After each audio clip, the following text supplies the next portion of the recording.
आज से स्वच्छता पखवाड़ा के अंतर्गत नगर निगम के सभी जोन में शपथ ग्रहण कार्यक्रम आयोजित किए गए। इस कार्यक्रम के लिए अलग अलग जगहों पर अधिकारियों की ड्यूटी सरकार के आदेशों के तहत लगाई गई।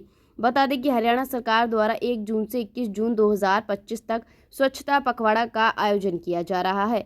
इस अभियान का उद्देश्य पृथ्वी और पर्यावरण को स्वच्छ और प्रदूषण मुक्त करने में एक सहयोग है और नागरिकों में स्वच्छता, हरित वातावरण एवं प्राकृतिक संसाधनों के संरक्षण हेतु जागरूकता बढ़ाना है। प्रदेश के मुख्यमंत्री नायब सैनी के दिशा निर्देशों पर हरियाणा भर में स्वच्छता को लेकर समय समय पर अभियान चलाए जा रहे हैं और उन्हीं के निर्देशों पर निगम कमिश्नर धीरेन्द्र खडगटा के मार्गदर्शन में फरीदाबाद में भी स्वच्छता पखवाड़ा चलाया जाएगा। इसी प्रकार हर वार्ड में स्वच्छ भारत, हरित भारत, ग्रीन शपथ कार्यक्रम के आयोजन किए जाएंगे। इस कार्यक्रम में जनप्रतिनिधियों, स्थानीय नागरिक, स्कूली बच्चे, सामाजिक संगठन के अलावा RWA के प्रतिनिधि भी शामिल होंगे। पखवाड़े की शुरुआत आज शपथ के साथ की गई है। कब तक चलेगा और क्या क्या इस स्वच्छता पखवाड़े में रहने वाली है? हमारी ये प्लानिंग काफ़ी समय से चल रही थी। अभी तो माननीय मुख्यमंत्री श्री नायब सिंह जी ने सभी जगह आदेश दिए हैं कि स्वच्छता पखवाड़ा चलाया जाए। हम इसको करीब 15 दिन पहले चलाना चाह रहे थे क्योंकि काफ़ी स्कूल्स, कॉलेज के बच्चे, टीचर्स, प्रिंसिपल्स इसके लिए तैयार हैं। उनका ये स्पेशल ऑफर्स आए थे कि मैम जो आप इंदौर का संकल्प लेकर चले हैं, जो हम सभी का सपना है, इसमें हमारा कोई सहयोग चाहिए तो हम तैयार हैं। हमारे बच्चे तैयार हैं। हम एक दिन हमें दे दीजिए एक स्कूल को और एक एरिया दे दीजिए आप।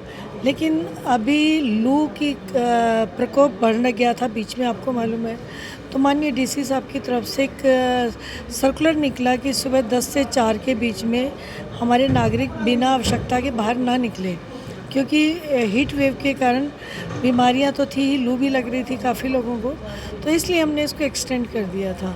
तो आज का हमने इसका शपथ समारोह रखा और जल्दी ही हम इसकी प्लानिंग करके इसको सुचारू रूप से स्टार्ट कर देंगे। कब तक चलेगा जी? जल्दी कर देंगे जी और आपको बता देंगे। हम जो खत्ते लगे हुए हैं वहाँ से कचरा नहीं उठाया जा रहा, कई पार्षदों ने भी बताया। ऐसा नहीं कि नहीं उठ रहा है, लेकिन जो खत्ते के अंदर जो कचरा है वो प्लास्टिक्स और बोतल्स का है। अभी जैसे आज भी हमने एक बहन आई थी जो कि ना उनका NGO है, ना कुछ है, ना उन्हें कुछ लेना देना है। वो एक नागरिक होने के नाते उन्होंने कुछ सेल्फी पॉइंट्स भी बताए हैं जहाँ की कचरा इकट्ठा होता है। उनका भी यही आग्रह था कि प्लास्टिक्स और इनकी बोतल्स को आप बंद करवाइए। अभी नेक्स्ट टाइम हमारे यहाँ से आपको ये बोतल्स नहीं दिखाई देंगी। ये मैसेज सभी जगह चला जाएगा, क्योंकि हर चीज़ हम इजी उसमें कंफर्ट जोन में आने के बाद सोचते हैं कि इजीली जो चीज़ हो जाए, लिया और पानी पकड़ा दिया। ना हमें गिलास अरेंज करने की ज़रूरत है, ना पानी की ज़रूरत है। हाँ, पानी की प्योरिटी होती है, लेकिन उसके अंदर प्लास्टिक से इतने एसेंस तो आ ही जाते हैं कि वो पानी की शुद्धता तो ख़त्म हो जाती है। तो वैसे भी ये चीज़ें डिज़ोल्व होने वाली नहीं हैं और इनको हमें पीछे से ही बंद करवाना होगा जहाँ से इनकी मैन्युफैक्चरिंग होती है। लेकिन उसके साथ उससे पहले हमें इसके लिए ऑप्शन देना होगा। तो NGO से हमारी बातें चल रही है, काफ़ी NGOs वो इस पर काम भी कर रहे हैं। जैसे कि हमारे माननीय मोदी जी ने घर घर थैला पहुँचाया था, उनका उद्देश्य भी यही था कि प्लास्टिक बैन किया जाए और जो कचरा जगह जगह उड़ता हुआ और हमारा गोवंश इनको खाकर मृत्यु में को पा जाता है, उसके कारण से कि पीड़ादायी चीज़ें होती हैं कुछ एक, और नालों की सफाई में भी ज़्यादा वही कचरा निकलता है जो कि प्लास्टिक का होता है।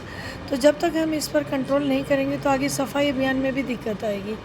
तो सभी नागरिकों से आग्रह है कि इन चीज़ों के लिए हमारा सहयोग करें और ध्यान भी रखें। एक समस्या आ रही है कि कचरा तो उठा रहे हैं घर से, लेकिन कचरे वाले गाड़ियां लेके आ रहे हैं और कचरा उठा रहे हैं। नगर निगम के जो टैक्स है उसमें भी पैसे कट रहे हैं और कचरे वाले भी अलग से ले रहे हैं। नहीं, वो गलती से हो गया था, हमने इसको हटवा दिया था उससे ऑनलाइन। वो IT तो जो लोग भर चुके हैं उनका क्या? नहीं, उनका वापस हो रहा है। वापस हो रहा है? हाँ, बिल्कुल हो। तो उसके लिए अप्लाई करना है या कैसे? नहीं, वो आते हैं निगम में बताते हैं और जिनका ऑलरेडी कुछ ड्यू है तो वो उसमें एडजस्ट हो रहा है और नहीं तो रिफंड हो रहा है।